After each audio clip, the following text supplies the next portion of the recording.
perfect right now. Except for one guy's bad hairdo.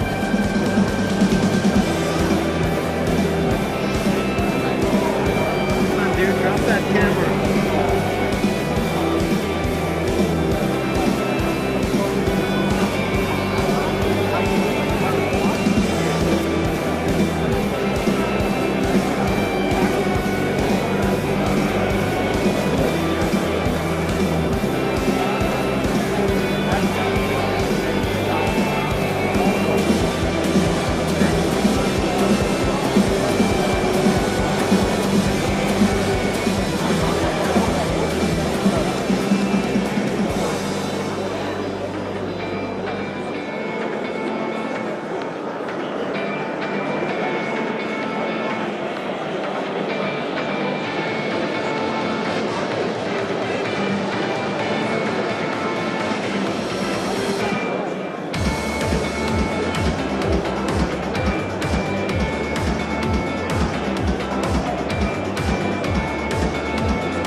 Shots do it.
That's the room.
and gentlemen, please take your seats as the program will begin momentarily.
Hey, dude, you can take a seat, by the way.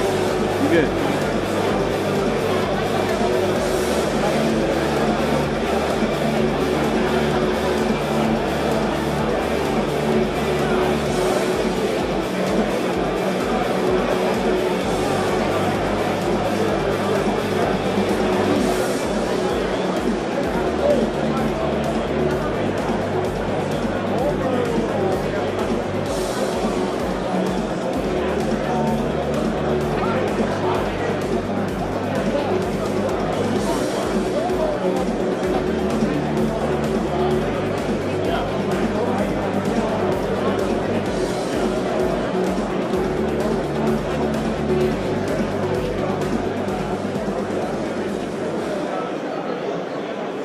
Ladies and gentlemen, please take your seats as the program will begin momentarily.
gentlemen, please take your seats as the program will begin momentarily.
people drive under it so many times.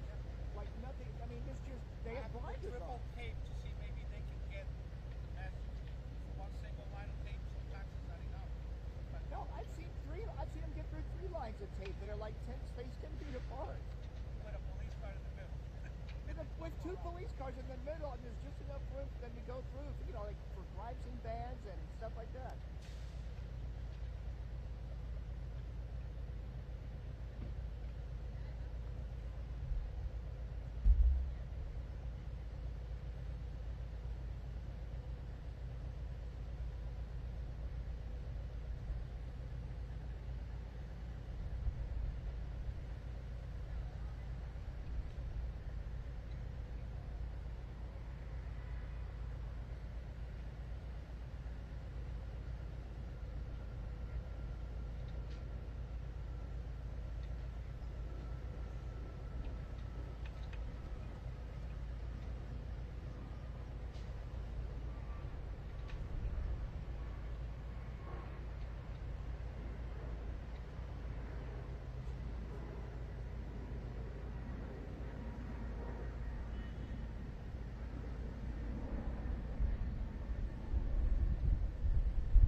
out of the way.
Unfortunately, no, it only goes south.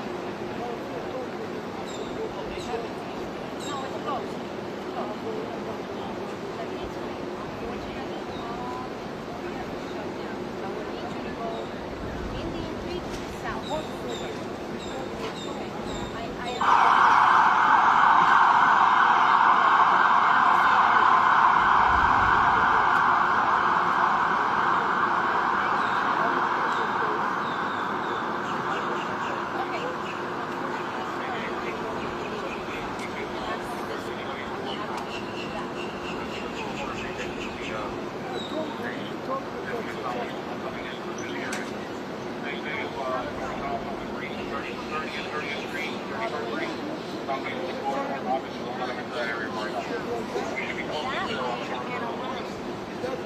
That way.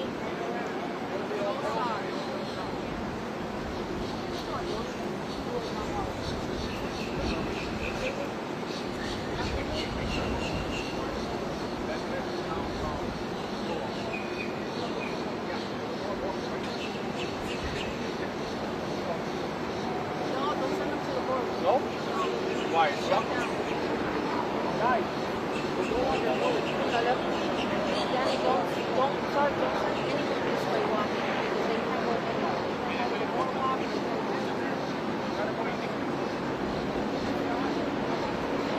They have to go south. They have to go south. Oh, bye. Out of here.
Follow her.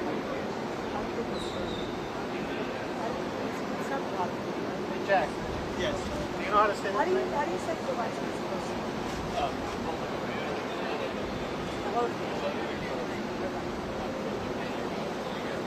I was thinking I say below. But it's below. Below to me. Yeah.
Part of the national practice.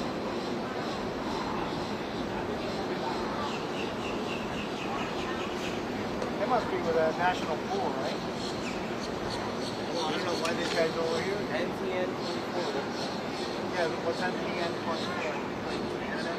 I'm guessing something like that. My thing is, they're getting swept 10 seconds before it gets here. No, but I'm saying like these guys over here. Like if we went over there, I'm sure we get a picture. I don't know. I doubt it.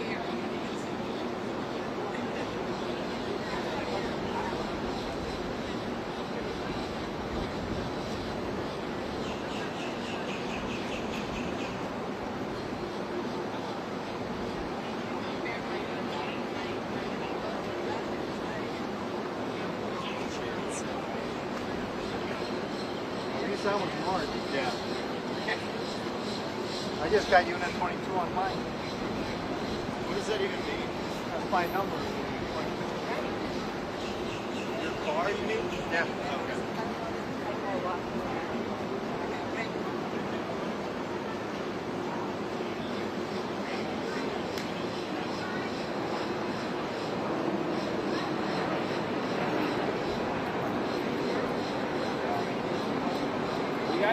work out there. It's only remedial.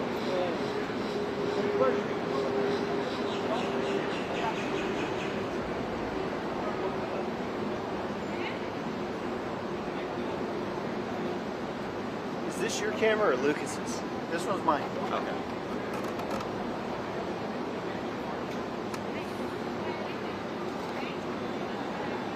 This live view, when I turned on, it was at 99%, it was already at 74%.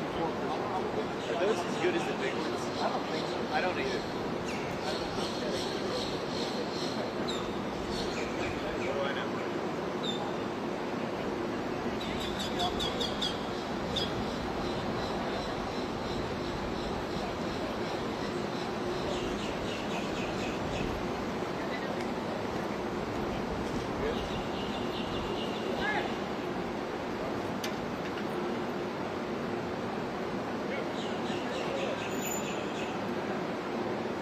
Yeah, thank you. I just had to track that out of the and I'm gonna write to the intro right, thank you guys. Yeah, they're gonna move over here.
like those very cool.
Ladies and gentlemen, please take your seats as the program will begin momentarily.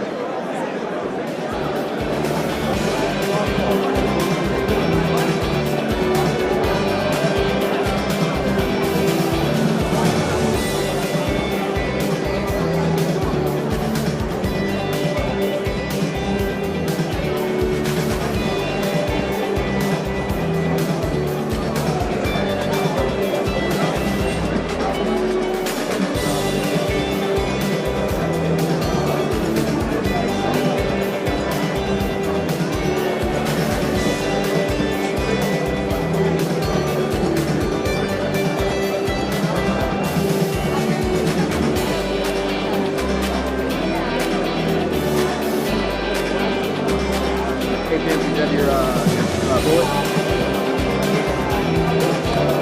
Okay. Got it? Yep, hey, tell Battles, I'm at 52K. Alright, they done.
just been like, this is just a cool opportunity. I mean, especially, you know, where I'm from, people don't usually get to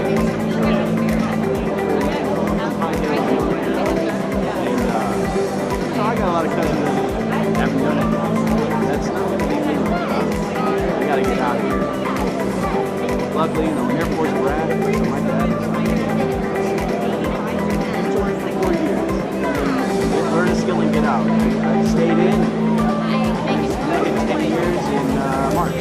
So, life just flowing by. I'm grateful for every moment, right? You can be as negative as you want or as positive.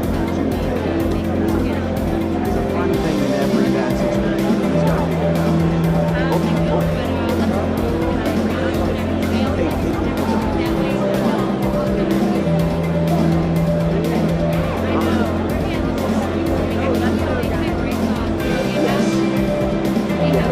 After the reading, here, let me put it forward to you and run the show. All right.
Get the chairman's remarks. Well, I mean, I guess you're AF1, right? So just when the chairman announces POTUS, how would you roll? Yeah, cool. All right,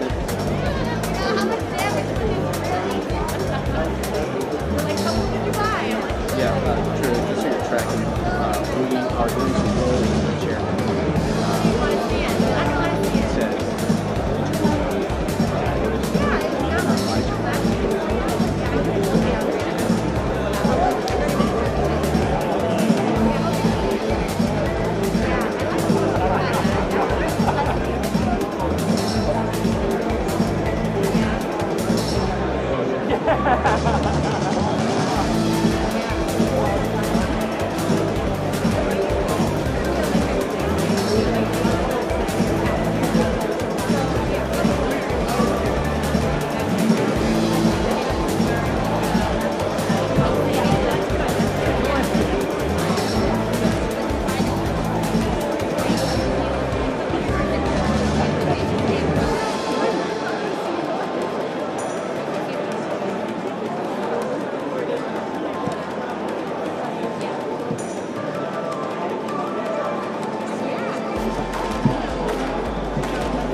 they're gonna be in the way.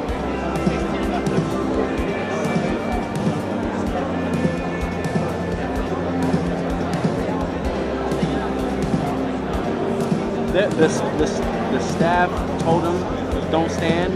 I might reiterate it again, but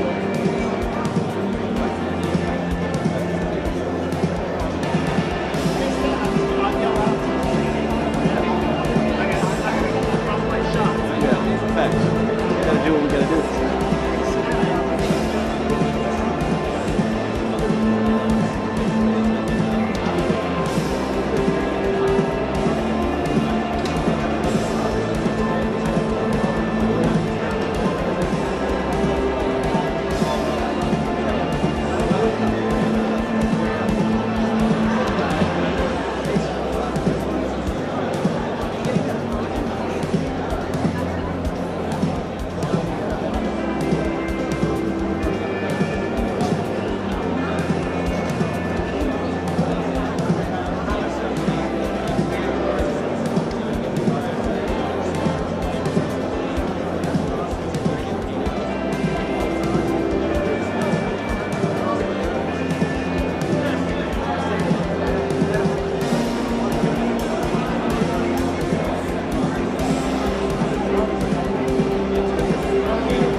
They're gonna have to sit down.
Good. I know what's going to happen. Everyone's going to raise their phone. And That's then what I'm they're going to yell.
It's a nightline.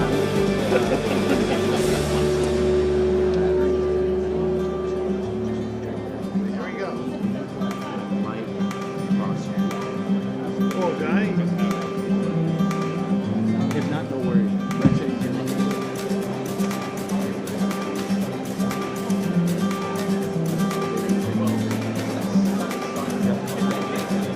no worries. They don't. Red Sox going off.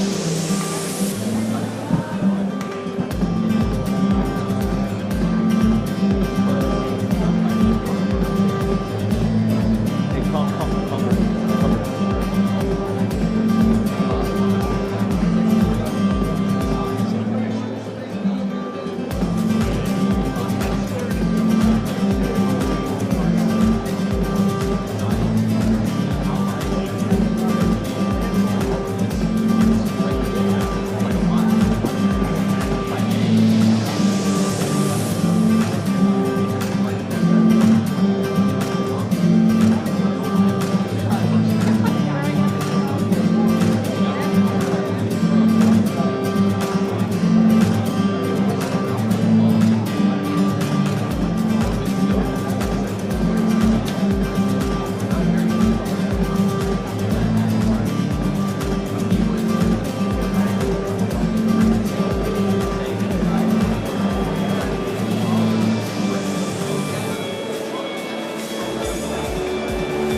We got the credentials in the department now.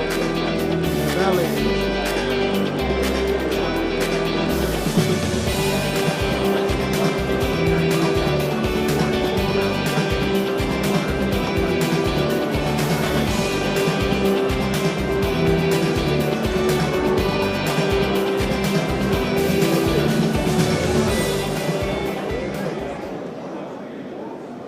Embark on a transformative journey where innovation meets purpose.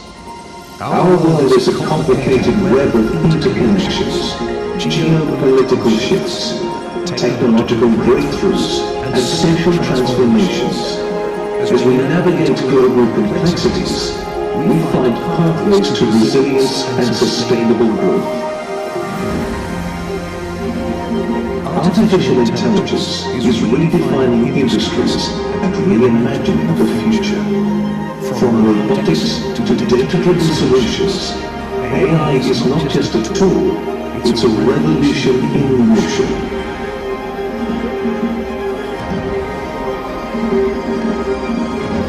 Biotech is rewriting the blueprint of life and leading us into an era where genetic innovation transforms our evolution.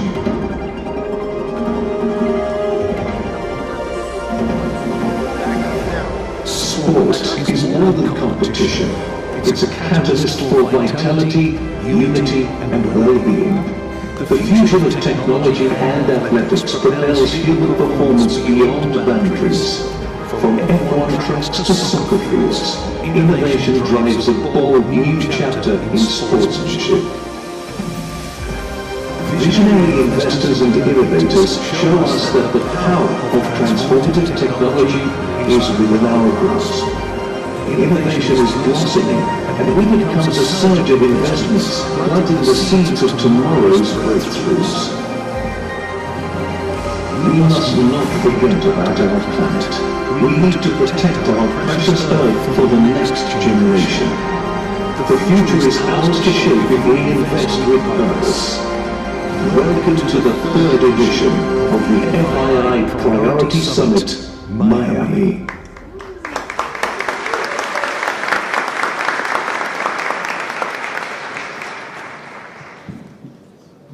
Good afternoon. Your Royal Highnesses, Your Excellencies, ladies and gentlemen, dear friends, welcome to the 3rd edition of the FII Priority Summit in Miami. This year, we are starting with an exceptional stage.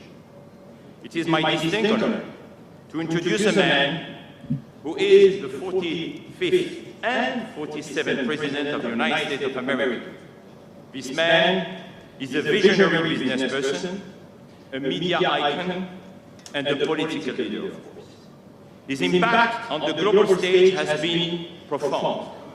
From transforming the real estate industry to reshaping economic and foreign policy, his leadership continues to spark dialogue and drive change.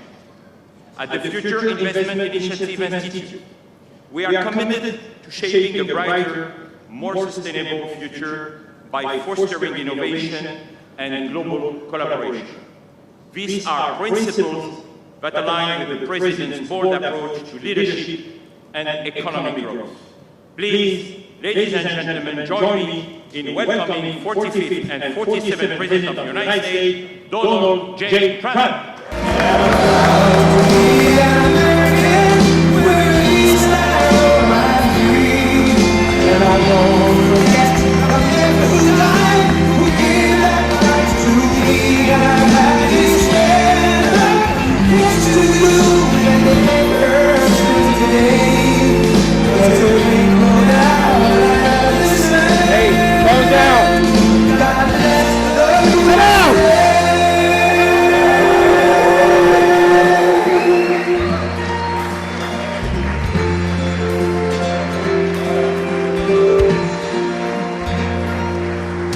From the lakes of Minnesota to the hills of Tennessee,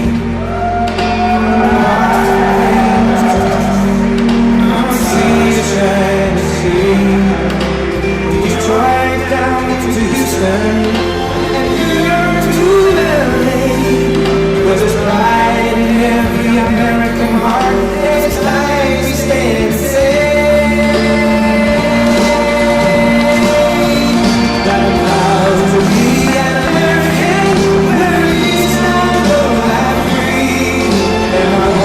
Yeah.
group. This is, you have to see outside, it's going wild outside with a lot of love for all of us, I guess. But thank you, Richard, for the introduction, and thank you to all for such a warm welcome. It's great to be back in beautiful Miami, where I've actually built a lot of great buildings with the Desert family and some others. We've had tremendous success in Miami. We have Trump Towers and Sunny Isles Beach. It's 4 beautiful buildings right on the ocean. The Trump Grande, put the little E in the end for a little, class it up a little bit. Trump Grande and the 700-acre Doral. It's a tremendous country club, and it's actually the most successful country club in the U.S., where I was just given approval to build 1,500 units, and I couldn't care less about building units. When you're president, who the hell wants to build units? I've been building units all my life. I don't want to build units, but they gave us permission to do it. But today is a tremendous honor. Become the first American president to address the Future Investment Initiative Institute. That's the first one. That's very always nice. And I want to thank Mayor of Miami, Francis Suarez, for being here. Thank you very much, Francis. Hi, Francis. And thank you for the endorsement when I ran. That was very appreciated. Along with the Mayor of Miami Beach, Stephen Miner. Stephen, thank you very much. Thank you. Thank you, Stephen. Thank you very much. And numerous American business leaders, some of the biggest business leaders actually anywhere in the world, and many distinguished guests from the Middle East, and in particular the Kingdom of Saudi Arabia, a special place with special leaders.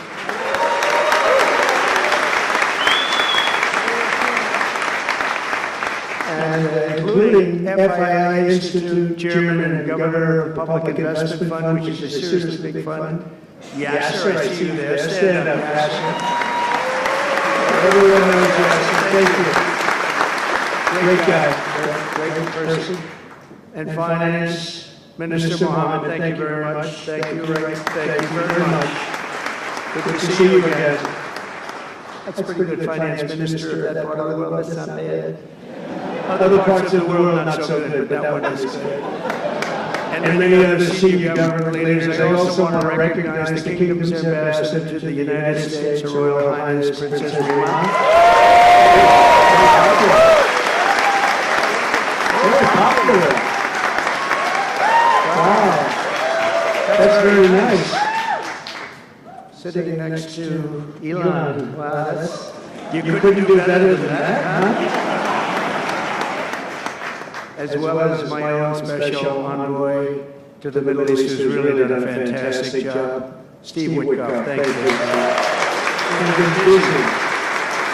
And Michael Waltz is here. Where's Michael? Michael's been so busy. They've been going back and forth and back. And a woman who's just voted the most powerful woman anywhere in the world. I'm going to go with Princess Rima, but she was voted the most powerful woman anywhere in the world, Susie Wiles. Thank you. Most powerful woman, that's pretty good. We have to talk to you about that, Susie. It's pretty good. And also, we all know Jared Kushner, a very special guy. Thank you, Jared. Thank you, Jared. And Elon Musk. He's been making it in the news lately, hasn't he? Very positive. Stand up, Elon. He's a great guy.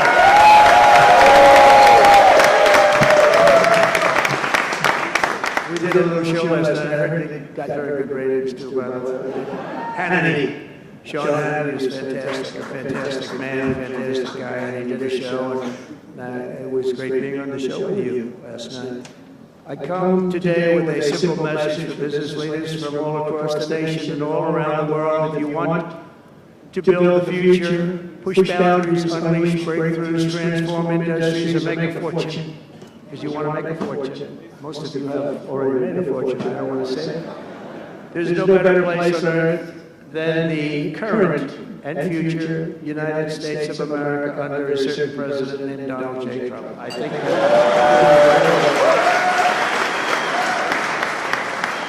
they're saying that November 5th, Election Day, 2024 will go down as one of the most important days in the history of our country. They said in 129 years, the most consequential election. I don't know if they're right about that or not, but it sounds good. I wanted to see if I could get a couple of more years stacked on, but I figured the fight wasn't really worth it. 129 is a lot. And as of January 20th, 2025, the dark days of high taxes, crushing regulations, rampant inflation, flagrant corruption, government weaponization, oh, I know about weaponization, and total incompetence will be gone forever. Will be gone forever. Because the United States is back and open for business, and the golden age of America has officially begun. You see it happening. Since my election, America's economic engines have come roaring back to life in just a very short period of time. Think of it, from November 5th, the progress that's been made has been amazing. The NASDAQ is up nearly 10% in just a few months, and that's a lot. The Dow Jones Industrial Average is up 2,200 points, and Bitcoin has set multiple all-time record highs because everyone knows that I'm committed to making America the crypto capital. We want to stay at the forefront of everything. One of them is crypto, and Miami seems to be the center of the action, come to think of it, and maybe it'll stay there. Business optimism skyrocketed 42 points. Think of that in a single month, the most in history by far.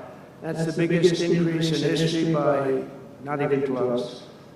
The ISM index of manufacturing activity surged into positive territory for the first time in many years. Amazing. And it was just announced, this is an interesting one, I didn't realize it was that bad for so long, but it was just announced by one of the nation's most historically accurate and respected pollsters, Rasmussen, that the number of Americans who believe our country is on the right track now exceeds those who think it's heading in the wrong direction for the first time in 20 years. Can you believe that? 20 years. And this is really a seismic 27-point swing from just before the election. Nobody's ever seen anything like that one, yes, I want to tell you. That's a big one. The best and most successful business leaders on earth are now racing to invest in the United States. Since November, DMAC has announced plans to invest $40 billion in the U.S., creating at least 10,000 jobs. SoftBank has announced investments of between $100 and $200 billion, creating at least 100,000 American jobs. Oracle and OpenAI and SoftBank are now collectively committing $500 billion to keep the United States on the cutting edge of artificial intelligence, and so many more. I mean, so many companies that want to come to the White House and have a little news conference all the time. I said, why don't you just announce it? But they want to come, and I'll do that. I don't mind doing that. I say anytime they want to go 10 million or more, I'm there. 10 million or more. But on his recent visit to the White House, the Prime Minister of Japan announced he anticipates Japanese investment in the United States of well over $1 trillion, and we're working on an Alaska pipeline already, which is the closest point to Asia. And as you know, the ANWR, which we've started, Ronald Reagan couldn't get it approved, nobody could get it approved for so many years, couldn't get it approved, I got it approved, actually I got it approved twice, I got it approved and Biden ended it. That was a shocker, but we just got it approved again, and we're going to be, it's probably the largest deposit maybe anywhere in the world, just by itself. It's, they say, of similar size to Saudi Arabia, so we hope that's correct, but all of this is only happening because of the world-changing results of the 2024 election. We won the House, we won the Senate, the White House, and the Electoral College, and the popular vote in a landslide. We also won all 7 swing states, and all 50 states shifted in the Republican direction for the first time ever. So every state, every single state of the 50 states shifted Republican. It's never happened before. Either way, it's never happened. And 85% of counties voted for Trump. Think of that. So you have 2,600 counties versus 525. 2,600. Think of that. That's why when you look at the election map after it was all done, the certified map, the whole thing was red. 2,600 versus 500. It's a big difference. Nobody's seen anything like it, actually. So as a result of this very historic victory, investors from all over the planet once again have confidence in America's future and respect for America's leaders. And it's about time we get a little respect. The last administration was the worst and most incompetent in the history of our country, but we are moving quickly to fix every single disaster Joe Biden created and make America stronger and more prosperous than ever before.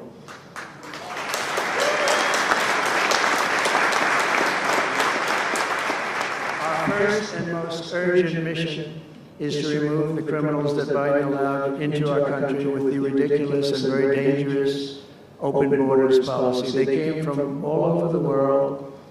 They came from prisons and jails. They came from mental institutions and insane asylums. They were gang members. They were drug lords. They came from all over, and they were allowed to come into our country. And we're getting them out in record levels, just like they came in record levels. I want to thank Tom Homan and Christie, who was just she's doing a fantastic job, Governor of South Dakota, and Tom Homan, you know, they are doing a fantastic job, and the results are incredible. And every country is taking them back. They're sending their criminals to us, and they're all taking them back. We had a little problem with a couple of them that ended very quickly. And some said, we don't really want MS-13 back in our country. But I said, congratulations, you're taking them back. And they took them back. And by the way, Europe and other places ought to start also doing that. They've got to start looking at immigration because it's really hurting Europe very, very badly. And they better get smart and they better get tough before it's too late. We're also working to end the highest inflation in our country's history, all caused because they played with our energy policy and wasted money on the Green New Scam and other things such as that. And they wasted money at never seen before levels. If Joe Biden had simply held federal spending at the pre-pandemic levels we had in 2019, we would have virtually no inflation. We're trying to balance the budget immediately, and because of the tariff income, which is really, it's already turned out to be amazing, actually. It's really meant more for bringing countries and companies into our country, but it's, the numbers are rather staggering. Because we're the big piggy bank that everybody wants to be, and they can play games and they can say, well, there'll be retribution and, you know, equal this and that. But they can't be equal. But we want to keep it so that we're the big piggy bank. And if we had years like we did the last 4 years, that wouldn't have lasted too long. We're not promising it, but, you know, all of these things could happen. We hope to balance our budget. So I don't want to promise it, because if I do and we come about $10 short, the fake news media back there would say, we have breaking news. He did not make it. He did not make it. But we'll get it done very soon. It might not be this year, but it could be this year. Actually, we have a chance of getting it even this year, which people would be shocked at, because they were talking about 10 years, 15 years, 20 years from now. When I took office last month, we inherited the consequences of inflation. That was more than 4 times what it was when I left 4 years ago. Think of that. I left, it was at 1.4%. And the annual government spending over $1.5 trillion more than projected in 2020 alone. 1.5 trillion. But under the Trump administration, all of that is changing faster and more dramatically than anyone ever thought possible. They didn't think it was possible to do what we've done in just a very short period of time. We've accomplished more in 4 weeks than most administrations accomplished in 4 years. On my first day in office, I imposed an immediate federal hiring freeze, a federal regulation freeze, and a foreign aid freeze. I signed an order creating the Department of Government Efficiency and put a man named Elon Musk in charge. Thank you, Elon, for doing it.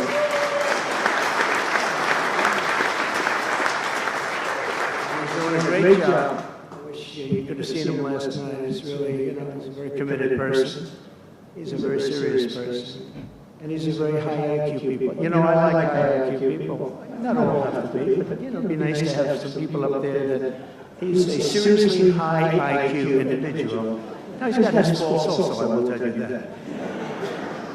But not too many of them, which is now really waging war on government waste, fraud, and abuse. And they're curbing inflation and saving taxpayers billions and billions of dollars every single day. There's even under consideration a new concept where we give 20% of the Doge savings to American citizens and 20% goes to paying down debt, because the numbers are incredible, Elon.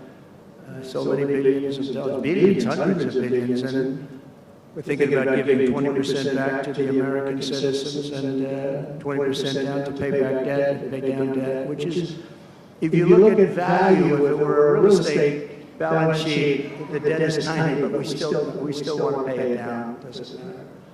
We don't look at it as a piece of real estate. It's America. We're going to get it down through intelligence, hard work, and as Elon said, a word called caring. You have to care. By doing this, Americans will tell us where there is waste. They'll be reporting it themselves. They participate in the process of saving money. So many of the men and women in this room, as an example, they pay tremendous amounts of taxes. And here are just a few examples of where your money was going before I came along. These are just some of the, just taken at random. Oh, there are much worse examples than this. I was just looking at them before the speech, and I can tell you they were much worse. And there are some that are horrible, but I don't want to really say them because they're very, very embarrassing to people. Very, very embarrassing.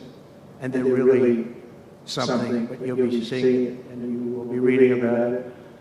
But just some taken at random, $2 million for sex change operations in Guatemala, $20 million for Sesame Street performances in Iraq. $20 million, that's a lot of money. You know, I know what it costs to do those things. You get a cast over for $50,000, give them a couple of bucks tip, that's it, not $20 million. $20 million, that's gone with the wind on steroids. $101 million for 29 diversity, equity, and inclusion contracts at the Department of Education. Wow. And we've also canceled all of these, saved all of this money. And again, this is just a small sample. This could go on, I could read them all day. $520 million for a consultant. I want to know who's that consultant. To do ESG, that's environmental, social, and governance investments in Africa. $25 million to promote biodiversity conservation and illicit livelihoods by developing socially responsible behavior in Colombia. $40 million to improve the social and economic inclusion of sedentary migrants. Nobody knows what that even means. None of this stuff. Everyone's trying to figure out what the hell does that all mean. $42 million for social and behavior changes in Uganda. 40 million is a lot of newspaper ads in Uganda. $70 million for research of evidence-based solutions for development challenges. $10 million for Mozambique medical male circumcision.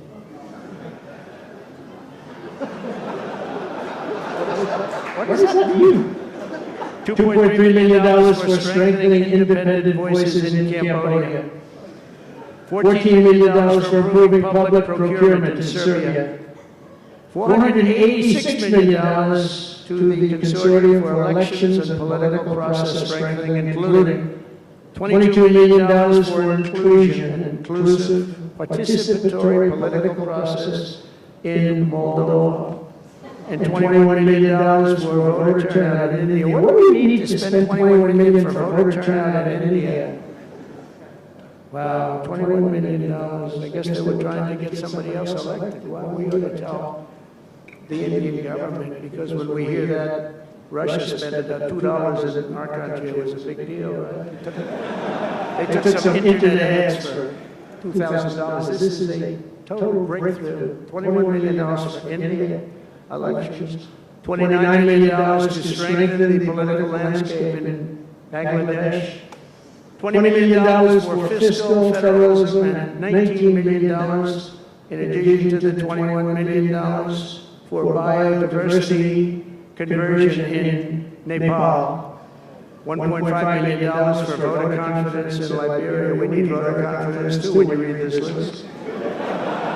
$14 million for social cohesion in Mali, $2.5 million for inclusive democracies in South Africa, $47 million for improving learning outcomes in Asia. Asia's doing very well. We don't need to give them money. And in another program, $50 million plus another $50 million for condoms for Hamas. You know? $100 million for condoms.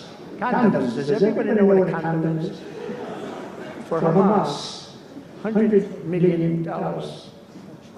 And these are just some, I could read this list all day long, I just don't want to bore you. But these are just some, and not nearly as bad as others. And some are just, I just don't want to say them because they're too incendiary. We're also finding tremendous abuse, waste, and fraud in Social Security. Social Security is what's happening there is going to be one of the great potential scandals in history. On the program, there are over 4.7 million Social Security numbers for people from 100 years old to 109. Think of that. Now, over 100, there are a lot of people that make it. Hopefully, most of the people in this room will make it. But historically, you don't have thousands and thousands of people. But listen to this: 3.6 million people are on Social Security rolls from the age of 110 years old to 119. Do you think there are really that many? Those people are seriously old. But it gets worse. 3.47 million. 3.47 million people are on Social Security from the age of 120 years old to 129 years old. 3.9 million people are on the age of Social Security from 130 years old to 139 years old. Now, the all-time record, I heard, is a woman who was 127 years old. That's the record. A woman from a certain country where they have actually people that live pretty long, actually. And she was 127 years old. That's pretty old. But we're topping her by millions. 3.5 million people from the age 140 to 149 years old. 1.3 million people are on Social Security from the age 150 to 159. And over 130,000 people are on Social Security over the age of 160 years old, okay? Including 1,039 people, think of it, over 1,000 people between the ages of 220 to 229.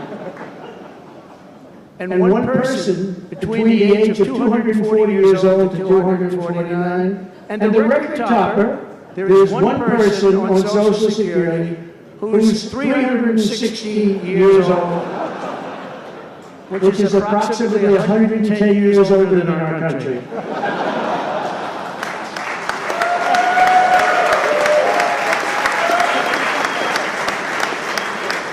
So what we're trying to find out, and what we will find out, is are people being paid from all of these, you know, somebody pocketing 10,000 here, 10,000 there, what's going on? So we'll find that out pretty easily because we have a lot of computer geniuses. I said to Elon, who are these people that are doing this, the Doge people? I said, who are they? Where do they come from? He said, well, number one, they love our country. Number two, they're really genius at computers. So nobody's going to fool them. When they go in, they see some bureaucrat that's scamming the country, and they try and talk about, you know, certain computer language. These people say, no, it doesn't work that way. These are people that have a natural ability as you know, brilliant computer people. And it was very interesting when he told me that. I said, that's what you need today. But all of these scams have now been terminated. In addition, over the past month, we have effectively eliminated the U.S. Agency for International Development, which was funding much of this lunacy. We virtually shut down the out-of-control CFPB, escorting radical left bureaucrats out of the building and locking the doors behind them. What they were doing was so terrible. Where they were spending the money was so terrible. What we haven't looked at yet, but will be, is does the money come back to them? Because nobody can be stupid like that. And they're not stupid, they're smart, actually. You know, why are they doing that? Does money come back to them? So we'll figure that out pretty easily, I think, and quickly. But I've ended all of the so-called diversity, equity, and inclusion programs across the entire federal government and private sector, and notified every single government DEI officer that their jobs have been deleted. They're all deleted. And it's interesting, even these companies that have tremendous amounts of money. A number of them just announced, Walmart, if you can believe it, they just announced that they're stopping. And, you know, these companies are running off like $220 million. How can you spend that much money no matter what you're doing? If you're teaching something, you're going to have an instructor, you're going to talk, you're going to give them a book. Please read the book. You know, then you find they spent $225 million on that. What's going on? And we were going in the wrong way. You know, military was really, although I tell you, you know, we defeated ISIS with our military in 3 weeks. General Raisin King, he's a real general, not a television general. And 3 weeks ISIS, and I asked him, and I saw some of his people that were so great, the soldiers. We have the greatest military in the world, but we don't have the greatest top leadership. That's why Afghanistan was such a horrible situation, so embarrassing, and so many other things. But when we want to, with proper leadership, there's nobody even close to us. We have the best equipment in the world. We make the best equipment in the world. But we have the best military. You know, we never fight to win. We fight to just keep it going forever. And when we fight to win, there's nobody that can even come close to us. But I was talking to General Dan Kane, we call him Raisin Kane, and I was told it would take about 4 years to defeat ISIS, and he did it in 3 weeks. I said to him, what do you think, General? How long will it take, sir? I think we should do it in less than 4 weeks. You're going to have time left over, and he did that. And we were told by the television generals it would take 4 years, and we did it. That's when I went to Iraq. I flew to Iraq, and late at night, the dark of night, all the windows closed, all the lights off in the plane, Air Force One. And we flew in, and it was pretty amazing. I'll tell you, we were landing, and there were no lights in the plane. Sir, we have to turn off all lights. I said, we spend $9 trillion, and we have to fly in Air Force One with the lights off. And I went up to the pilot, said hello. And by the way, these guys are like central casting. These are the best-looking human beings. Everybody's perfect. The most handsome people, the best-looking people you've ever seen with the flat tops and the whole thing. And I was a little concerned because the lights are off, and everything's off, and even the lights where he was were down, very dim, very dim, with all of the lights on the fancy dashboards of the plane of Air Force One. We're getting a new Air Force One, and they can never finish the damn thing. We're getting 2 of them, actually. But we may have to go a different route because it's taking them a long time. We're going to get military that's going to start building. We're going to get people to start building properly again in our country because they don't build properly. This is going. But we're up there, and I'm looking at these people, and again, I say they look like Tom Cruise, but better. Stronger, tougher. And I like Tom Cruise, but these are better. And they said, are we okay, Captain? Yes, sir, we're fine. But I'm looking out, I don't see any lights, and we're landing. And I'm used to that. I like to sit with the pilots a lot and respect the pilots greatly. And we're up there, and we have the computer. I call it the computer voice, where it goes 1,900, 800. It's feet. Your feet above ground, so that means you're very low. And I'm looking down, and my eyes are pretty good. I don't see any lights. And the computer goes out. It sounds like an intelligent individual. It goes 1,000. We're 1,000 feet up. It's a 10-story building. There's a big plane. And then it goes 900, 800, 700. I said, Captain, we don't see any lights. Is everything? Yes, sir. Everything's fine, sir. We'll be landing in 3 minutes. And then it goes like 600, 500. Captain, we okay? And then he goes 400, 300, 200, and I'm saying, man, there's nothing out there. And then he goes, boom, perfect landing right on this thing. There are no lights on the runway. There's no, I don't know how the hell they do it, but I'm sure as hell that we had somebody that knows how to fly. But they didn't want to have any lights because they didn't want the enemy after spending, you know, years and trillions of dollars. We have to land with Air Force One with no lights on the runway. But they were incredible people. And then I got out of the plane and actually asked my people, you know, I said, excuse me, I was very brave sitting in that cockpit. Am I allowed to give myself the Congressional Medal of Honor? And they said, I don't think so, sir. I said, well, I thought that was extremely brave. But now here's the problem with saying a story like that when you're a kid. The press will say, President Donald Trump wanted to give himself the Congressional Medal of Honor. Headlines, headlines all over the fake news. We go with the fake news, but we're all wise.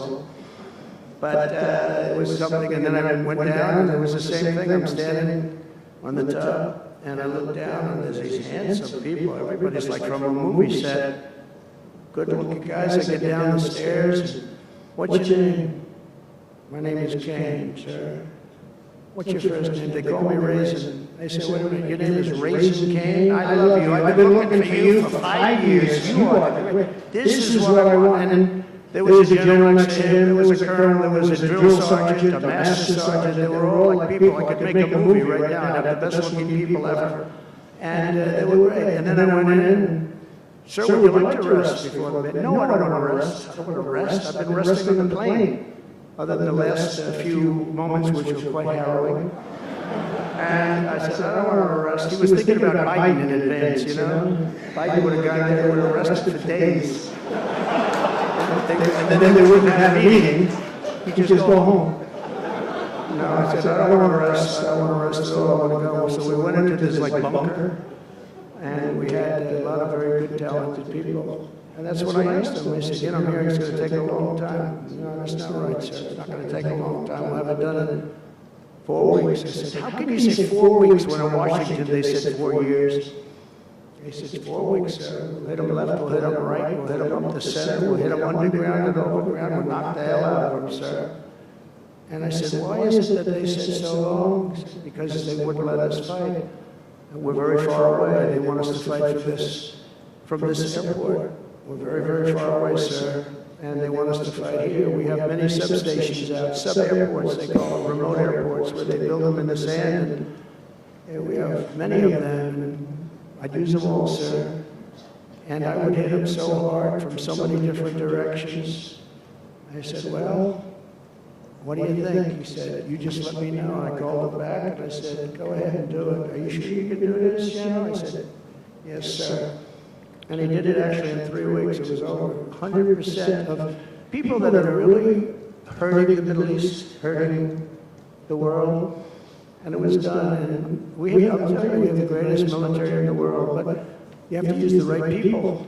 But there's nothing like what they were able to do in that case and in other cases wherever I gave them something. It was done incredibly well. And you know many of the instances because it's been well reported. But we've also required, so we have a country that's a great country, it's a strong country, but it's a country that's just now gaining its respect back to the levels that it should have never lost. We were being laughed at by the entire world, but we're not being laughed at anymore. But we've also required that all federal employees must once again show up to work. It's a new phenomenon, you know, since COVID. Show up to work in person like the rest of us. I mean, it doesn't work when you don't show up. And I see companies now are all going back to it. They're all going back. It's great. I watch some of the big business leaders saying we absolutely are going back. You can't work at home. They're not working. They're playing tennis, they're playing golf, or they have other jobs. But they're not working, or they're certainly not working hard. You could never build a company or a country with that. So we have a very strong policy, and if they don't show up to work, they get fired. And we're trying to make our government smaller but much stronger.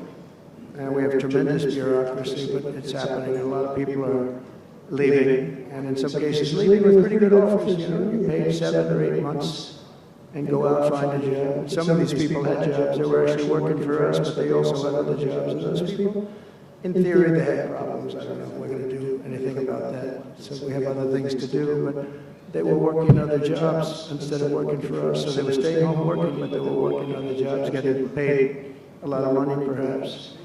We offered deferred resignation buyouts to all federal workers, resulting in more than 75,000 bureaucrats voluntarily surrendering their taxpayer-funded jobs. A lot of them are leaving because they don't want to be caught having a second job. Some are leaving because they didn't want to be in government any longer. And some are leaving because they didn't want to show up to work. They wanted to work outside of an office. And that's never going to work for anybody, including companies. Companies ought to get smart. You watch these companies where they do that, they start going bad, nobody knows what's wrong with this company. We'll try getting the people back into the office where they can be cohesive and together. In less than a single month, the Department of Government Efficiency has already saved over 55, this is just a short period of time, $55 billion. And we're just getting started. That's nothing compared to the numbers that we're talking about. Right? We're ending trillions of dollars in waste.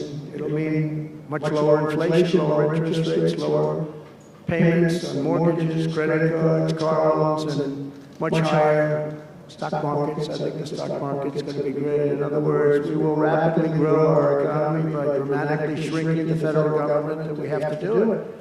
I'm also taking fast action to end the radical nation wrecking crusade against oil and natural gas. Over the past 4 years, the Biden administration cut the number of new oil leases and gas leases by 95%. They slowed new pipeline. I mean, look at the Dakota Access, they wanted that one knocked out. The Keystone Pipeline, they wanted that one knocked out. They ended the Keystone. We got the Dakota Access done, but it wasn't easy after they tried to stop it. They slowed new oil and gas pipeline construction to virtually a halt. They shut down 38% of active oil and gas rigs in the United States, but they let the wind turbines go round and round and round. The wind doesn't blow, they got problems. They kill all the birds, they ruin the sightlines, they ruin the plains and the beautiful areas of our country, including the oceans, the lakes. They closed more than 50 power plants, all causing energy prices to skyrocket. You saw that happen. That's what caused inflation, pretty easy. These policies were so destructive that despite draining nearly 40% of U.S. strategic petroleum reserve, meant for emergencies, it was meant for emergencies. It wasn't meant for getting a price of gasoline down so that you can win an election. It didn't work for winning the election. Actually, there's so many people that are driving that it's a very small number. It just had a very small effect, but in the meantime, it takes it down. Now it's at the, we'll fill it up fast, but it's at the lowest level. When we made the transition, it was at the lowest level in history, ever recorded, the lowest level. Nobody's ever seen it that way. They put it all out because they thought they could keep gasoline prices down a little bit, just go past the election, and after that, they didn't care. And it didn't work because they didn't get elected, I got elected. But the price of gasoline still rose over 35%, and in some cases, at some periods, it was 100% and 125% during certain periods of time. Under the Trump administration, we have implemented a very different plan. You probably heard of it. It's called Drill, Baby, Drill. And we're doing that. The world runs on low-cost energy, and energy-producing nations like us have nothing to apologize for. We have more energy than any other nation in the world, and we're going to use it. And we're going to use it on AI plants. I was telling some of the people that came in that they're very interested. Everybody's talking about AI. I hope you're right. I don't know, who knows. But Ilana, they're right. They're right. They're going all AI. They are all in for AI. The problem is, to do it, just in our country, you need twice the electricity just to open up and be the top of AI. You need twice the electricity that we have right now in the entire country. You take all the electricity you need more than twice. You need twice, you need double what we have right now just to fuel this new industry that's growing. I was amazed when I heard that number. And they all said, how can we do this? Because, you know, in China and various other places, you can probably get it with the shake of a hand. But in our country, you can't, but now you can because we've declaring a national emergency in order to get fast approvals. And we're going to have, if you build a plant, you're able to build an electric generating facility right next to your plant. So you'll be making your own. You won't have to count on utilities. You won't have to count on an old grid that could fail, could get hit by something, bad things or good things. But you're not going to have to. You're not going to have to worry about grids. You're not going to have to build your plant, and you'll build your essentially you become a utility in a way. You build your own electricity. If you want to build extra and put it out and get paid for that, you're going to be able to do that. You can put it back into the grid, but you're going to be able to build with your plant a generating facility, and we're going to get you Lee Zeldin, head of the environmental group, various groups, and we've got them unified now, but we're going to get you very fast approvals. They'll be approved so fast, your head will spin, and we're going to get that whole industry started. We're going to be the head of it. We're leading right now. We have the greatest brain power. We're leading right now, and I expect that we're going to be leading by a lot, but we're going to get you the energy very, very quickly. That would be the one thing that everybody was concerned. How do we have that much electricity when Los Angeles has blackouts and brownouts right now? There's a lack of electricity, but we're going to get it at levels never seen before. I ended the ridiculous Green New scam, halting tens of billions of dollars of wasteful deficit spending, and I withdrew the United States from the unfair one-sided Paris Climate Accord, and I ended Joe Biden's insane electric vehicle mandate because it was just insane. I repealed the last, and by the way, if you want to buy an electric car, it's great. If you want to buy a gasoline-driven car or a hybrid, it's great. Whatever the thing happens to be, I heard hydrogen's hot. The problem is when it's not, you're in deep trouble. Because when that sucker blows up, they don't find the body. So that's one that I said, you know what, let's take a pass on that one. They said it's good, but when it's bad, it's really bad. You find the bodies on trees on the side of a tree. I said, I think we'll pass on that one, right? We're not going to want that one.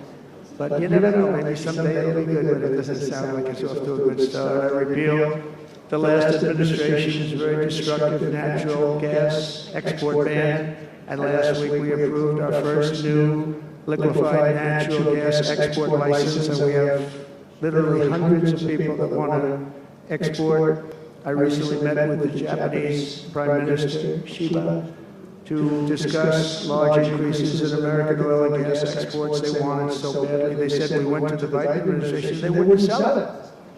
They wouldn't sell it. Nobody knows why. Biden didn't know why either. They asked him, I don't know. You want to, they did? Oh, I didn't know that. But we're going to sell it. And the new project in Alaska is going to feed all of Asia. We're going to take care of all of Asia. We have so much oil and gas, like very few people, like very few countries have, like really actually no country has. I also met with Prime Minister Modi of India, who wants to greatly expand India's purchase of American energy, and my administration has also launched the most aggressive deregulation program of any nation in history. Under my executive order, for every one new regulation added, 10 old regulations have to be eliminated. And you know, in our first term, which was actually an incredible success, we had the greatest economy in history until COVID, and even after that, we did great. The stock market was higher. If you think of it, it was higher after the fact. After we went through that whole thing, it was higher than it was just prior to COVID coming in, which is a pretty amazing thing. But we did a great job on that, but it was a terrible thing for the world. The whole world suffered. It suffered terribly, including China, including other countries. It was a terrible period of time. But despite that, we did well. But we had the greatest economy in the history of our country. And I think this time we're going to do even better. We were artificially hurt by COVID. We had to focus on that instead of focusing on, but just prior to COVID coming in, there's never been anything like what we did, what we achieved. And even after we did very well, and especially considering what all of us had to do with COVID, some nations were hit so badly, it's just unbelievable what happened to them. As part of our effort, I've signed executive orders to keep the United States at the forefront of artificial intelligence and to end Joe Biden's war on Bitcoin and crypto. We ended that war totally. That war is over. They were very hostile toward them until the very end, just because there's so many people on Bitcoin and crypto that just before the end, the SEC came out and they were being very nice. I was so nice to people because so many people were being indicted for no reason whatsoever. Very political group of people. It's all they did was they liked indicting people, but they were being indicted, and many of those indictments were dropped just before the election because they said, wait a minute, there's 100 million, 125 million people using this, and they didn't want to have, you know, all these people being voted against. But by the time they did that, it was too late. We had that vote entirely, I think. I think anybody smart that believed in that, and there were a lot of people believing it, anybody that was smart voted for Trump. And they pulled the indictments. So I see people that were indicted, they said, I saved your life. I saved your life. Because if they thought that, they actually thought that I was doing this, they said, why is Trump doing it? Is he doing it for political reasons? I don't do anything for political reasons. I do what's right. I do it. I want to be in the forefront of every interest. So, I'll be working with the Republican Congress to pass the largest tax cuts in American history. And that includes, obviously, we have to extend the Trump tax cuts, which were, until now, the largest. We're going to dramatically cut taxes for families and for workers and for companies, including no tax on tips and hopefully no tax on Social Security and no tax on overtime. And that overtime one is a sleeper because I think a lot of people are going to be spurred on to do a lot of extra work. When they hear that, a lot of companies really like it, a lot of people really like it. The new Trump tax cuts will also include 100% expensing for new factory construction in the United States and anything else that you're going to buy with capital. If you buy something that is going to be good for our country, we're going to let you expense it, 1 year expense. And I did that the first time. And everybody said, can you go back to that? Now you still get, I guess, 40% or whatever, but, you know, pares down. But we're going to bring that right up to the top level. I think that had a lot to do with the success that I had during my first term. I will substantially cut taxes for all domestic producers of oil and gas and just about everything else that they produce. In my first term, I brought the business tax down from around 40% to 21%, which everybody said was an impossible thing to do. I cut it from 40 to 50. It actually was State said it was much higher than 40. I got it down to 21%, and now I'm bringing it down to a goal of 15%, but only if you make your product in America. In other words, you're going to be at 21%. But if you make your product in America, you're going to go from 21 to 15. If you don't, you're going to be 21%, which is still lower than anything. So guys like Elon are going to come and make these great cars in the United States. So a lot of people will, a lot of people call, a lot of car companies are calling. They called me, three of the majors they called, and they said, we're looking all over the place, we want to be there. I'm going to be announcing tariffs on cars and semiconductors and chips and pharmaceuticals, drugs and pharmaceuticals and lumber probably and some other things over the next month or sooner.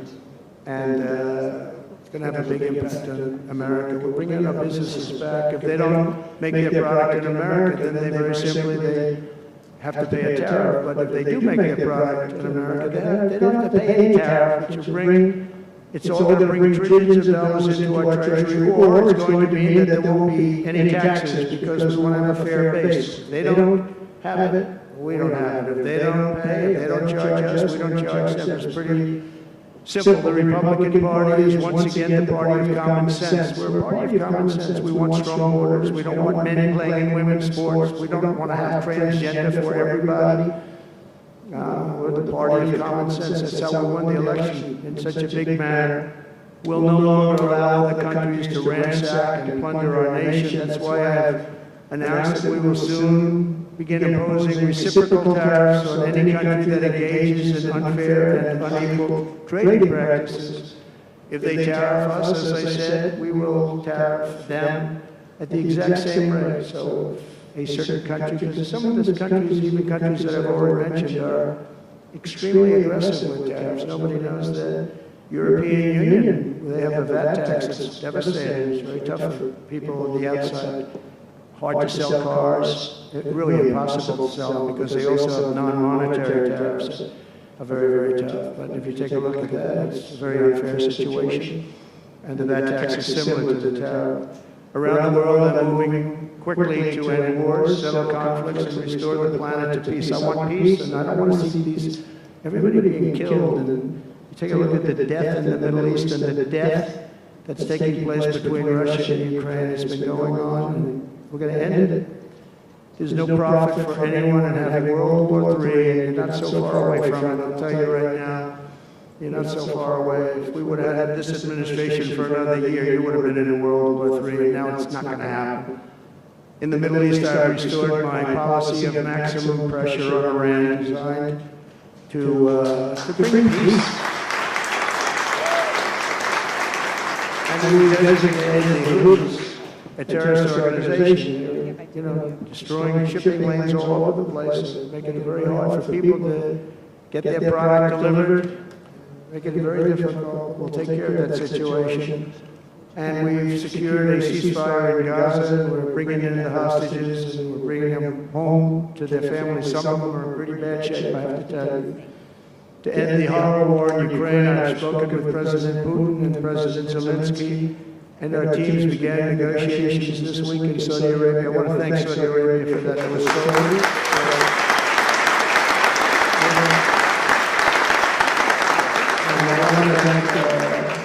in particular, we have so many of the people, Yasser, Mohammed, all the people, but in particular, we have to thank Crown Prince Mohammed bin Salman for hosting these historic talks. And talks that went very, very well. Steve was there, Steve Woodcock was there, and Michael was there, Michael Waltz, and others, and they really went well. It's a big step. We've got to get that war over with. You have to see the people that are dying. I look at the pictures, the satellite pictures of the field, some level field, and it looks like a modern-day version of Gettysburg. You know what that means? It is just carnage. It's horrible. And, you know, it's not American soldiers. It's not even soldiers from the Middle East in the case of Ukraine and Russia, but it's people, it's young people from Russia and Ukraine mostly that are just being decimated. It's flat fields. And a bullet goes, and a bullet only stops when it hits somebody. And the level of people being killed in that battle, soldiers, young soldiers, in some cases old soldiers, because they're running out of people. They're running out of soldiers, in one case. But think of it, a modestly successful comedian. President Zelensky talked the United States of America into spending $350 billion to go into a war that basically couldn't be won, that never had to start and never would have started if I was president, not even a chance. And it didn't start for 4 years, never would have started. But a war that he, without the U.S. and Trump, will never be able to settle. They'll never settle that war without our involvement. That's why they did such a great job this weekend. That's why Saudi Arabia did such a great job this weekend in hosting. The United States has spent $200 billion more than Europe, and Europe's money is guaranteed. They get their money back. It's a form of loan. Nobody knows that. I know that. I said, why isn't somebody saying, you know, we do it the same way? And we spend much more money. We have to equalize. But while the United States gets nothing back, so they get their money back, it's a loan. We just give our money. And we had a deal based on rare earth and things, but they broke that deal. But they broke it 2 years ago. We had a deal because they said, we're spending $350 billion, and Europe gets their money back in the form of a loan, and we don't. We're just giving the money hand over fist. That's divided administration for you. But they're no longer dealing with the same United States as they were dealing with a few months ago. Why didn't crooked Joe Biden demand equalization, and that this war is far more important to Europe than it is to us, and that is a very big, beautiful ocean, a separation. This is, you know, we're helping Europe, we're trying to help Europe. On top of this, Zelensky admits that half of the money that we sent them is missing. They don't know where the money is. He said, well, we don't know where half of it is. That's great, wonderful. He refuses to have elections, he's slow, and the real Ukrainian polls, I mean, how can you be high with every city is being demolished? It's hard to be. Somebody said, oh, no, his polls are good. Give me a break. Every city is being demolished. They look like a demolition site, every single one of them. And the only thing he was really good at was playing Joe Biden like a fiddle. He played him like a fiddle. That's an expression we use, yes, sir, to say that he's pretty easy. A dictator without elections. Zelensky better move fast, or he's not going to have a country left. Gotta move fast. That war is going in the wrong direction. In the meantime, we're successfully negotiating an end to the war with Russia. Something I'll admit that only Trump is going to be able to do in the Trump administration. We're going to be able to do it. I think Putin even admitted that. Biden never tried. Europe has failed to bring peace, and Zelensky probably wants to, maybe he wants to keep the gravy train going. I don't know what's the problem, but he hasn't been able. He's very upset that he wasn't invited. He could have come if he wanted to, but that he wasn't invited to Saudi Arabia. But he's been working for 3 years. There's never been even meetings or phone calls to stop this war. It's a horrible thing.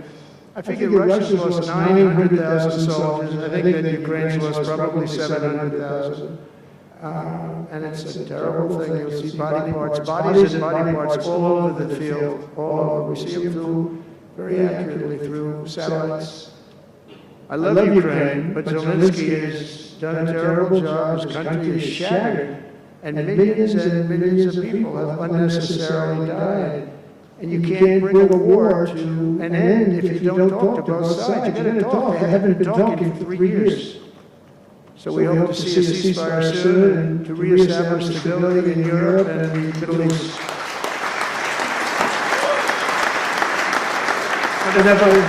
Thank you very much. As I've said before, it's my hope that my greatest legacy will be as a peacemaker and a unifier. That will be a great legacy. So in conclusion, the golden age of America is upon us, and I'm inviting everyone here today and every citizen across our land to take part in the most extraordinary period of peace, prosperity, growth, innovation, wealth creation, and expansion the world has ever seen. We're on our way. I mean, everyone's talking about us. 3 weeks, we're in there for a couple of days, more than 3 weeks, and everyone's talking about it. You have to see the crowds of people outside. It's pretty amazing what's happening. We're on the verge of soaring markets, surging incomes, booming production, groundbreaking technologies, thrilling discoveries, and a quantum leap in the quality of life. Absolutely a quantum leap. One day very soon our country will have the greatest economy in the history of the world because we once again have a president who puts America first, and we put America first, and your country should put your country first. But in the end, we want America first, and when it's all beautiful, which is going to be pretty soon, we want to help other countries, and you want to help other countries. But, you know, I tell your leaders, and some of the leaders are in this room right now, you've got to put your country first, whether it's Saudi Arabia, whether it's somewhere else, you've got to put your country first. But we're going to have plenty left over to help others also. As long as you invest in America, build in America, and hire in America, that means that I'm fighting for you, and I'm fighting very hard for you. Together we're going to make the United States of America bigger, better, bolder, richer, and greater than ever before. It's going to be stronger than ever before. We're going to be a peacemaker, a peacekeeper. We're going to stop people from these stupid, never-ending wars. We're not going to partake in them ourselves, but we'll be stronger and more powerful than anybody by far. And if it ever came to war, there is nobody that will be able to come close to us, but we don't think that's going to ever happen. So I want to thank you all very much. It's a great honor to be here, and I think somebody said they're going to ask questions, and I didn't say, gee, what other questions like Biden does. I say, just ask, it doesn't matter. You ask a question and I give an answer. So I think, Richard, you're going to come up and you're going to give me some questions. Thank you. Thank you. Thank you very much, Mr. President. We round of applause for President of the United States of America. Thank you.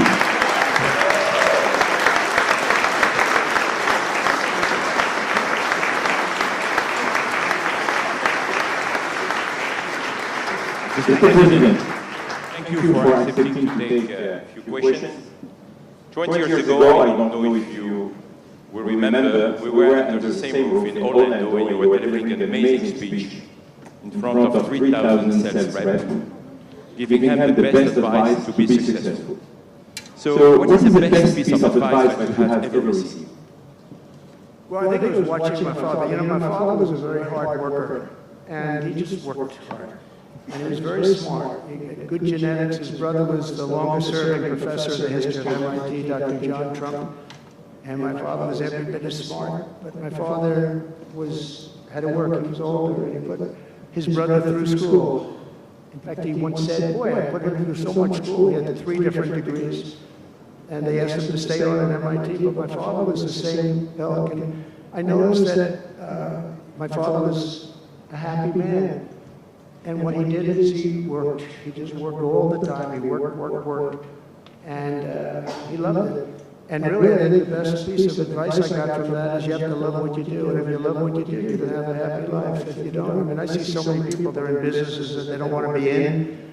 They're in businesses that, they're bored in or they're not good at. They don't have a natural ability at it. There is such a thing as natural ability, whether it's sports or acting or anything else. I mean, some people have an ability for something. Try and find that ability, but you have to love what you do. If you love what you do, you're going to be, at least you have a good chance of being successful. Mr. President, it's almost time for an early dinner. So if you are throwing a dinner party and you can invite 3 fascinating guests, living or dead, who would you bring? Well, they're all sitting right in the front row. Yes, sir. Are you ready? Mohammed, are you ready? Steve, Rick, Carlton. We have history of the most important person, at least until the World Cup is over. Is here, Johnny, stand up. He gave the United States the World Cup. Johnny, thank you very much. I didn't know you were here. That's very good. He's the king of soccer. That's not bad.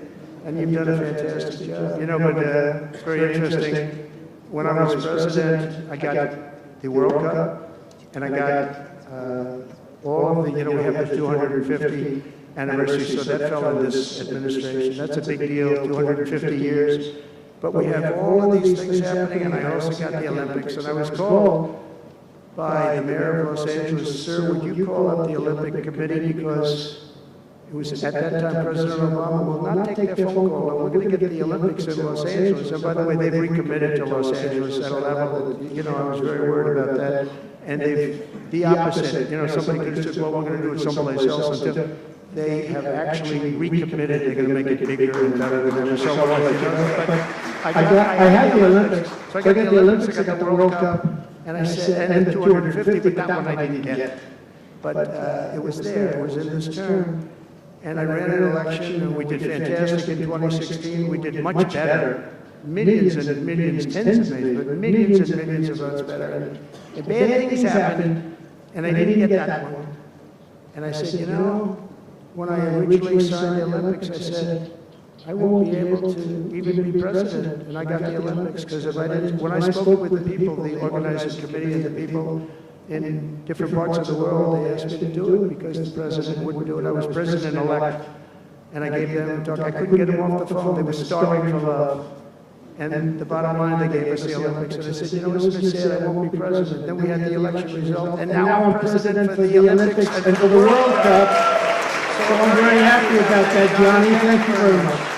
Thank you. I'll be there. I promise I'll be there. And by the way, Mr. President, backstage you have a gift from Gianni. He gave us the first ball with your name, which will be played for the World Cup in America. It's going to be great. Thank you, John. Very much. I doubt that any day you will take a sabbatical year, but if you could take a sabbatical year, Mr. President, what unconventional thing would you do? Sabbatical. You don't work for 1 year. But you said Sabbath. It's a big difference. It's almost the opposite when you think about it, right? I think what I do is, look, what I'm doing now is the most exciting job in the world. It's a hard job, not an easy job. It's a nasty job. It could be a lot easier with, I think that the news media has to straighten themselves out because people are getting it, they're losing tremendous popularity, and they've lost their prestige, and they've lost their credibility. And I think it's a very important thing, the news media, but I think they have to straighten themselves out, because the people are going around them now. They have so many different things, with like Elon with X, which was a big thing, and we have Truth, which has been fantastic, and we have so many other things that you don't really need traditional. But I will tell you that there is just nothing I could do to enjoy my life, whether it's that or anything else that it is, because this is the ultimate. I had to make a big decision, and it was a very risky decision, because if I would have lost, my life would have been a much different life. It would have been a very nasty life. They were going after me at levels that nobody's ever seen before. Not Andrew Jackson, not Abraham Lincoln. You know, the historians say that the president that was treated the worst by far by the media and overall was Andrew Jackson. In fact, his wife died of heartbreak. They were treated really rough, and Abraham Lincoln was second, but he had a civil war, you can understand that. But nobody was treated like me, nobody. And I will tell you, you learn a lot about yourself, but there's nothing I'd rather do. I had to make a decision, do I do this? Because if I lost, it would have been very, very bad. It was dangerous, actually, very dangerous in so many different ways. And I decided to do it, and I said, I have to win, because if I don't win, I spoke to a friend of mine the other night, he said, you know, if you lost, it would have been very, it was actually Sean Hannity just before we did the interview last night. He said, boy, if you would have lost, you would have had a tough life, you would have had a very tough life. So there was a certain amount of courage involved in this decision to run, and it's a great honor to win by this much, to win all 7 swing states, the popular vote. Popular vote doesn't get won that much by Republicans for whatever reason. I think that's changing, because again, we're the party of common sense, and they're the party of some real bad things, and I think they'll change. I think they have to change. It would be wonderful. I'm going to be having lunch with some of the Democrats next week, and it would be wonderful if we could work together. I think working together would be great. But they have to change. You can't get elected on the programs that they want, and that's really what America wants to see. So there's nothing I'd rather do than what I'm doing right now. When we started this conference, Yasser and I, his Royal Highness Conference told us I wanted to be the place where people will come to understand where to invest in terms of geographies and sector. So, what is the best investment you have made in your personal growth, Mr. President? Well, I was involved in real estate for most of my life, and guys like Whitcoff will tell you I was really good at it, and I was successful at it, very successful at it. I've been involved in things prior to being president, but during the last 4 years, I followed sort of the trends, and I've made a lot of money with following some of these trends. And, it's, again, it's something that you do. I really believe that some people have instinct. I think I've always had an instinct for making money. I make money. And I went into show business. I had one of the most successful shows on television. I wrote books, and they were all bestsellers. Virtually every book was a big bestseller, some really big bestsellers. And so I don't know, it's whatever I do, I just want to make it successful. It's very important to me. There are many ways to make money. You can be in many different fields. And a lot of them is being in the right country. If you're in a certain country, our country is actually getting very bad, a very dangerous place, actually. Bad things were happening, but if you're in a certain country, you have a chance to do well. And no matter how good you are, if you were born into the wrong country, you're not going to make money. Now, you could do other things. You can attain power, I guess. Maybe it's the wrong kind of power, but it's power. But being in the right country, where you have the right incentives and entrepreneurship, etc., and America has always been sort of at the top, or one of the top, but always pretty much at the top. But it was losing that position, and I think losing it rapidly. This last administration, look, I don't want to be, I wish I could say, I wouldn't have run. If I thought Biden was doing a good job, if I thought they were, I wouldn't have run. Because as I said, it was very dangerous to run in a lot of ways. In fact, my ear will show that when you look at it close. My ear, I have that throbbing feeling every once in a while, but it was dangerous in a lot of different ways. But he was so bad that I had no choice but to do it. If I thought he was doing a great job, I wouldn't have run, and I would be very happy I actually wanted him to do a good job. I was saying, do this, do that. I'm telling them, do things. They should have done what I said. But I would have been very happy not to have run, and frankly, to have seen somebody do a good job. But our country was going to hell, and I really sort of had to run.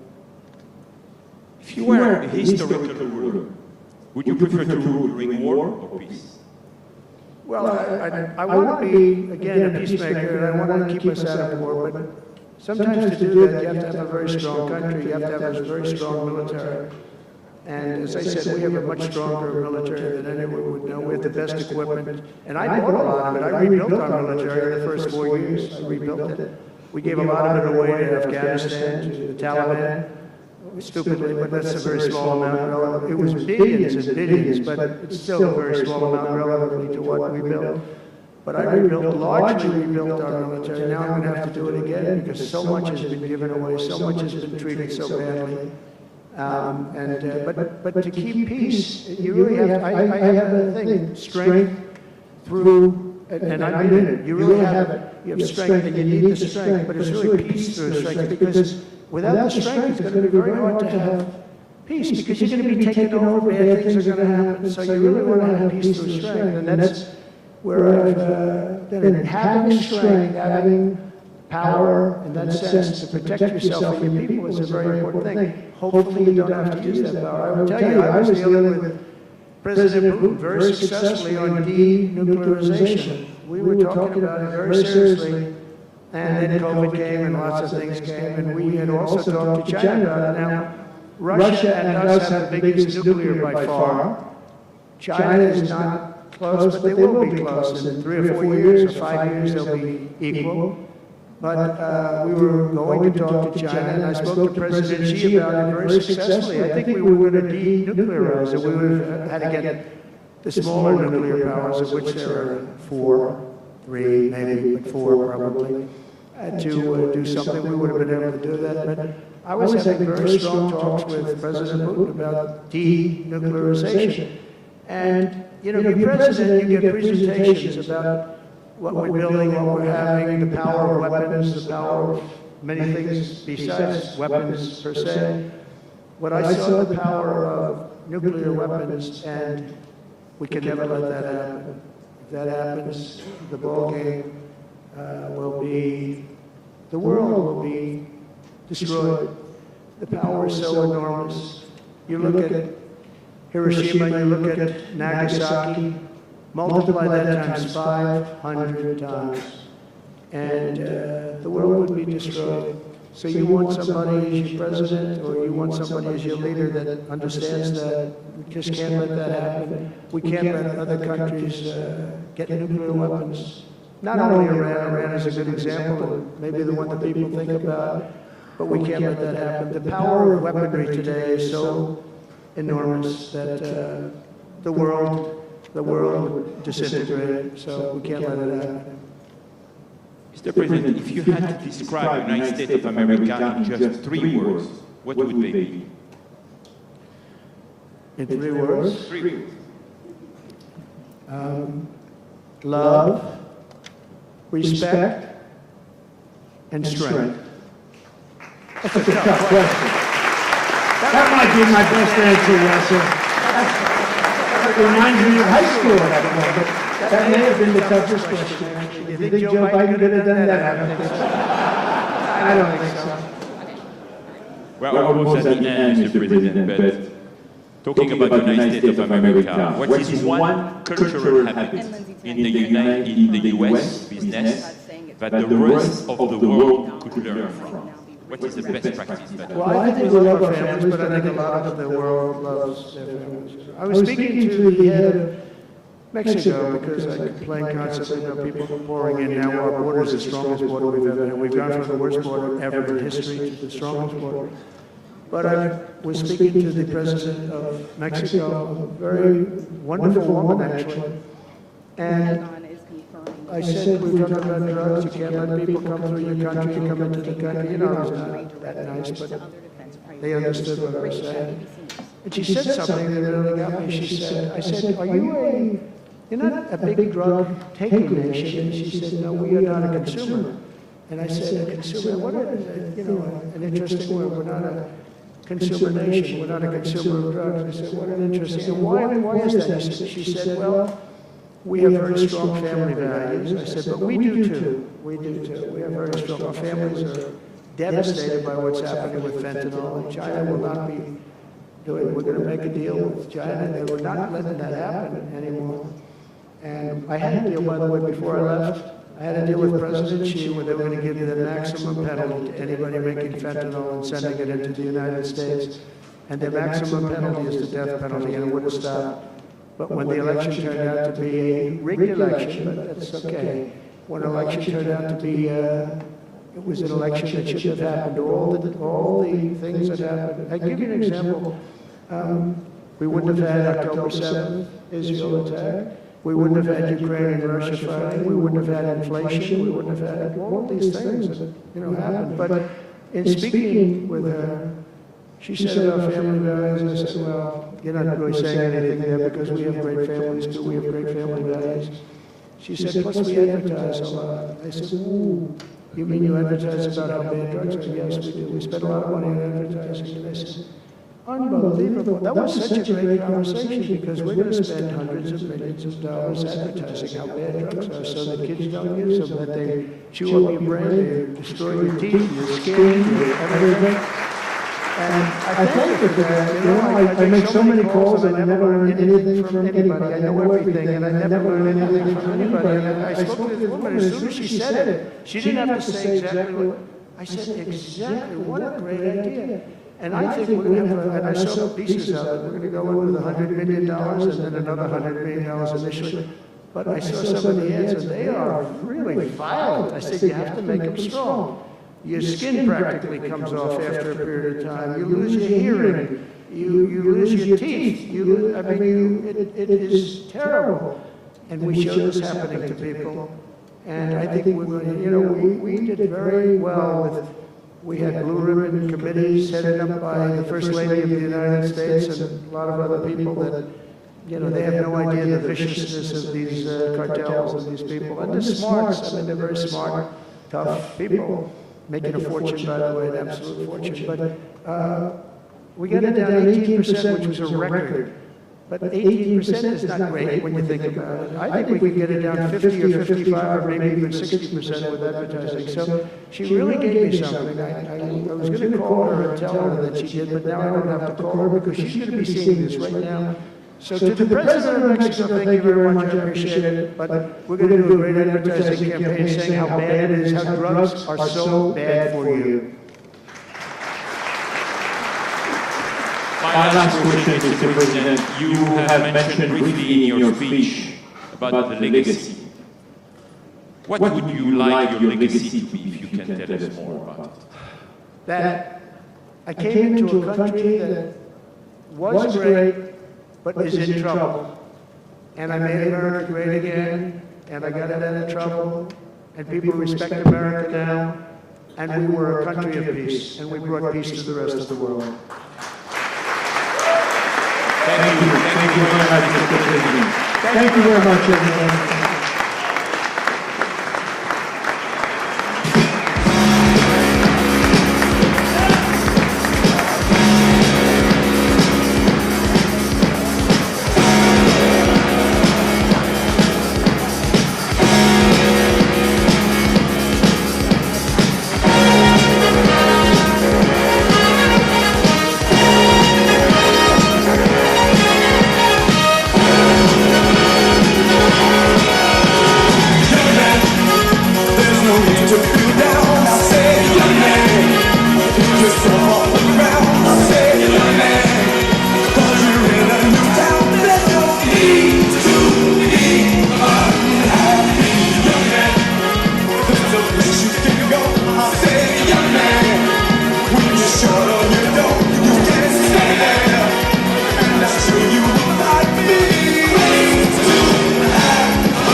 That's right.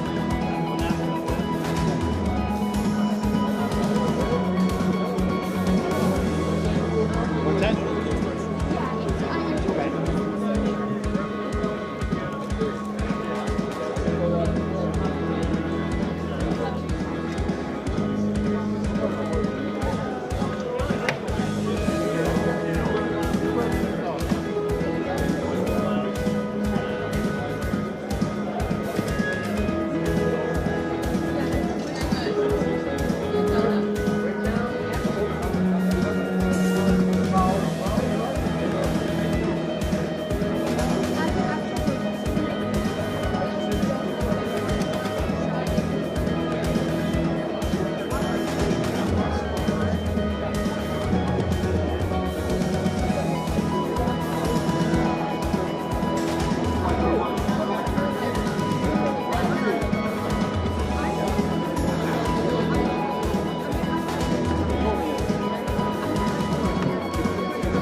We're done.